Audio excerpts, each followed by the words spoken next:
तर आपला घोडा काढला बाहेर आणि आता थेट निघालो फिरायला. तर ओळखू शकता तुम्ही व्याकेशन आपलं कुठलं आहे. तर नमस्कार मंडळी, मी बापू लोणकर नव्या मध्ये तुमचं सगळ्यांचं स्वागत करतो. तर आता आम्ही निघालेलो आहोत कपिलधारला. तर दरवेळेस सारखंच की आपण आलतो केजला, पण क्वेज मधलं काम कॅन्सल झाल्यामुळे आता थेट निघालो कपिलधारच्या दिशेने. कपिलधारच्या दिशेने आलेलो आहोत. बघू शकतो तुम्ही डोंगर वगैरे कसलं खतरनाक आहे सगळं, कारण वातावरण खूप क्लास आहे.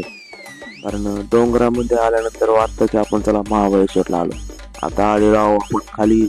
तर आता आपण बघू शकतो तुम्ही मंदिर किती सुंदर आहे. वातावरण पाऊस वगैरे काही नाही, तर फ्रेश वातावरणामध्ये आम्ही आलेलो आहोत कपिलधारला. तर बघू शकतो तुम्ही गर्दी तर असणारच आहे. तर आता आलेलो आहोत आम्ही फिरायला. तर खूप आनंद झाला की न ठरवता आलेलो आहोत ओम नम शिवाय शिवाय दर्शन घेतलेलं आहे महादेवांचं.